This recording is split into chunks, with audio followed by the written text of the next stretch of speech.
When you start to treat your business like a business, it'll pay you like a business. But when you treat your business like a hobby, it also pays you like a hobby. Well, hello there, my friends. Welcome back to the podcast.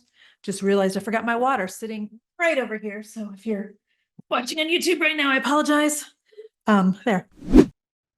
Gotta stay hydrated, man. I'm telling you, I gotta stay hydrated. Excited to do the podcast here with you today because I want to chat with you about well, I was going through and I was like, how do I title this podcast? I'm like, you know what?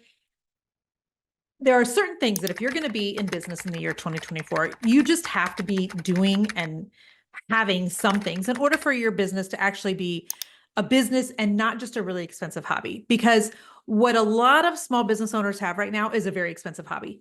You're not making money. You don't have things set up in like a legit way, for lack of a better way to put that. You are more is going out than what's coming in.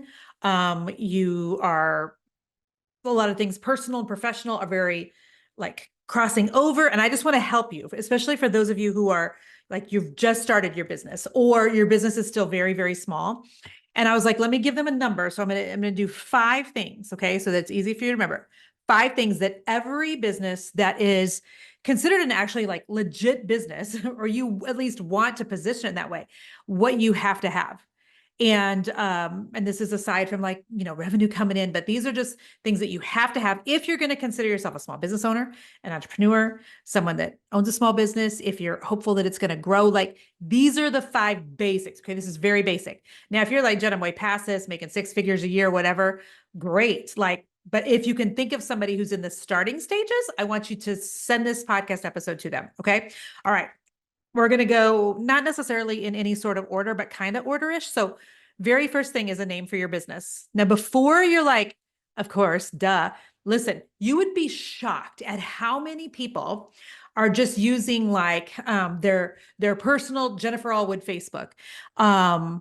They're not using mine, by the way, but they're using like their personal Facebook, their personal Instagram in order to try to sell things. They don't have like a business name. So they haven't even set up like social media because they don't even have a business name. Okay. So can we talk about this real quick? You have to have a name for your business. You have to have a name that is just okay enough. I can remember, and a lot of my clients will remember this story because I've told it many times, but when I started my painting company back in the year 1999, 2000, I couldn't come up and couldn't land on a name for the painting company that I really liked. And I finally just had to do like an eeny, meeny, miny, mo, because I'm like, I don't love anything, but I can't start all the other things. I can't start number 2, 3, 4, and 5 that are going to come next here without the business name. So if you have not named your business, like, do it today. Like, figure out something that's good enough today. Can you change it down the road? You absolutely can. Is it a pain in your behind? It sure is. It sure is. But what's happening right now is you're not able to jump to the other things that are required for you to have a legit business right now if you can't even name the thing. And for any of you, by the way, who have birthed children, okay, let me just say this. You know how much more real things get and feel and sound when there's a name picked out. Like, the Bible even talks about how important having a good name is. And so, sometimes I think women, out of fear of failure, out of, oh my gosh, am I really going to do this thing? That's like that spirit of hand wringing, or just like afraid to take the next step to make it more legit, which is often the fear of failure, maybe fear of success, but they don't give the thing a name. Friend, you got to name it. I mean, how's anybody going to talk about it? How's anybody going to find you on social media? How's anything else? So you got to have a business name. Okay. Can we establish that? Make sure it's something that's not already trademarked, or used by another major business, in your town or whatever else. Check for the domain name availability. So go to like www.whatever your business name is supposed to be.com. Don't go to actually that. Like, I want you to go to the name that you're thinking of for your business and find out if that's already used. And then point number 2. Okay. So the second thing you've got to have is you've got to set up a separate banking account for said business. All right. We have to make sure that you're not bleeding funds together, that we're keeping business apart from personal. Now, before you're like, but Jen, I'm not making enough to do that. It's all got to go into personal. I know, but I need for you to understand that what you're trying to build here is not a pastime. What you're trying to build is not just a fly by night, we're just going to do this for 6 months. Like you're trying to build something with some girth to it, right? You're trying to build something that's got some substance to it. That's got some depth to it. That's going to be around. That's actually going to change like the financial positioning of your family. And so in order to do that, there are certain things that have to be done that position you, I think, for increase. And so one of those is you've got to have a separate bank account. You have to be able to, track things like business expenses from personal ones. You need to have like a professional appearance. Let's say you have a service-based business and you're taking checks in your local area. Do people still do that? I don't know, but you've got to have like, a professional. You can tell people you don't want them to make it out to Jennifer Allwood. They need to make it out to the business. And this is really important too for like your protection on a financial level, especially if you're doing like an LLC, okay, or a corporation. So get a separate bank account. Quit like playing small and just, even when our boys were doing like sneaker flipping, before the pandemic even started, we made them get a bank account and a business name and all those things, because when you set things up in a professional manner, it turns out you also end up taking it more seriously. People end up taking you more seriously, and you end up just showing up different. So, okay, you got to have a business name. You got to have a separate business account. Number 3, you need social media that is dedicated to your business. And this is critical in 2024 for marketing, for brand visibility, for social proof, which is like brand proof. I don't even care necessarily what platforms you're on, but you've got to consider Facebook, the giant, Instagram, it's, half cousin, Twitter, also known as X, LinkedIn, TikTok. I don't suggest Snapchat. Pinterest, if you've got a very visual thing going, you've got to just have some social medias, but Pinterest isn't really social media, but you've got to have it set up. This allows you to do things like run ads, find more people local in your area or in your industry or in your niche. This gives a place for customers to leave feedback, to ask questions, to send you DMs. This helps establish you as somebody that's like not playing. You're not just dipping a toe in water. You're actually like, this is a thing. You've got to have a social media that is for business. Now, before you tell me, oh, but the reach is bad. Okay. But still, social media is still free. Unless you're running ads. Tell me, where else can I get tonight in front of 700,000 people, which is about what I have for social media followers for free? Nowhere. Now, even if 10% of my audience is all that sees a post, it's still more than I could get in front of tonight on my own. So like social media is just, what's it called when you can't argue with me? You can't argue with me. It's got to be done. It absolutely has to be done. So get your social media started. It does not take that long, but it is a must. Okay. Point number 4, you have to have either a website or a landing page. Now, the difference is this. A website, like if you go to jenniferallwood.com, that's my website. It's got a tab for my book. It's got a tab for, how to coach with me. It's got a tab for Jennifer Allwood Home. It's got a tab for my podcast. Like there's a lot you can do. So that's like an extensive website, right? Or you have to have a landing page. So like if you just went to, I'm trying to think of a landing page. Give me just a second. I don't even know. jenniferallwood.com/short-term rental. First one that came to my head.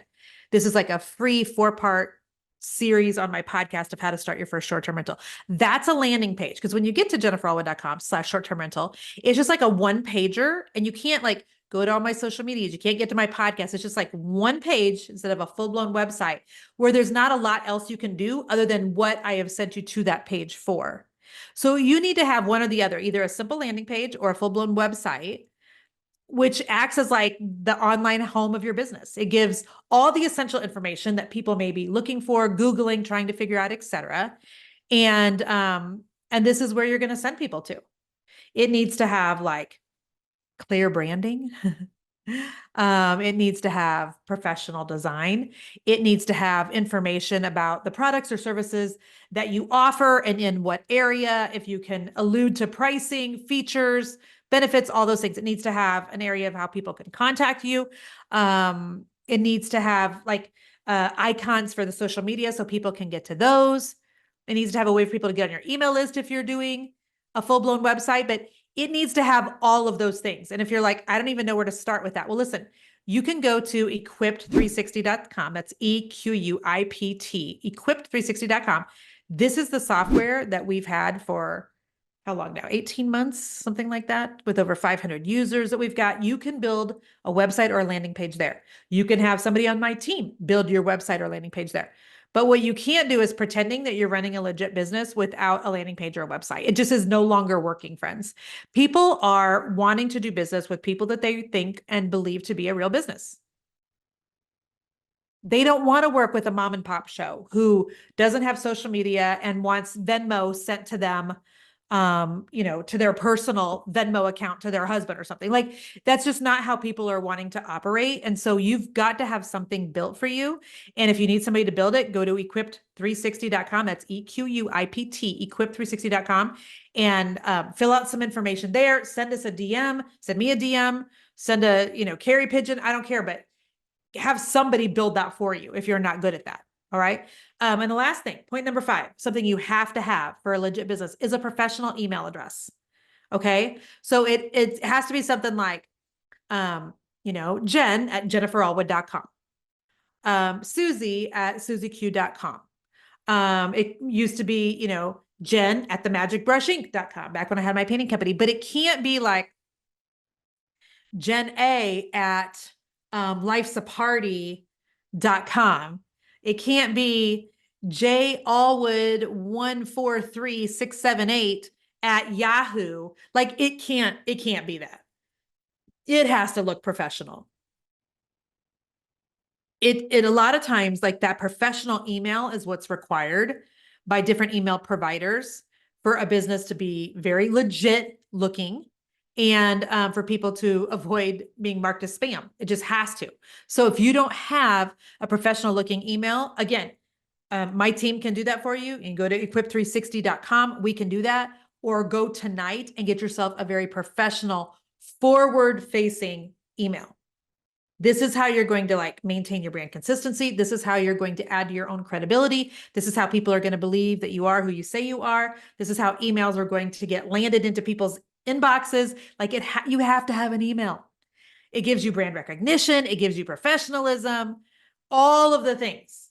Okay. And so let me just go back through those, because if you don't have a business name, a separate bank account for your business that you're actually using, by the way, you can't just set it up and not use it.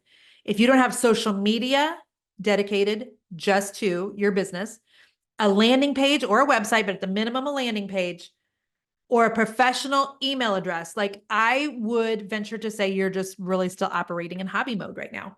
And the way that you get out of hobby mode, friends, is when you start to treat your business like a business, it'll pay you like a business. But when you treat your business like a hobby, it also pays you like a hobby. Can I just shout that out from the rooftop? Okay. Let me just say this once again. If you do not have those 5 things, it is going to be no shocker to me if you slide into my DMs and say, Jen, my business is just not making any money. And then I'm going to say, well, do you have these 5 things? And then if you say no, then I'm going to say, well, friend, what you have is actually not a business. It's a very expensive hobby. And if you want to go over, go ahead and bridge the gap and turn this hobby into a business, then you need those 5 things, because you've got to treat your business like a business to pay you like a business. If you're treating your business like a hobby, it's going to pay you like a hobby. Okay. Gosh, I hope this was helpful for someone. I hope that didn't feel harsh. I needed to really just hammer that point in. There are certain things that they are the very basics.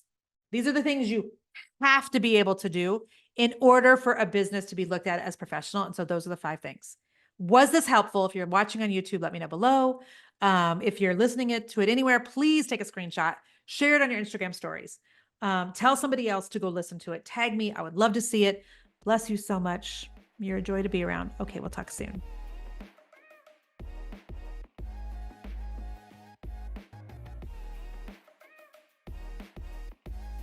Oh, I'm not around anybody. Why am I saying anybody's a joy? What does that mean? You're a joy to be around. I'm not around anybody. I'm an introvert. I'm at home introverting.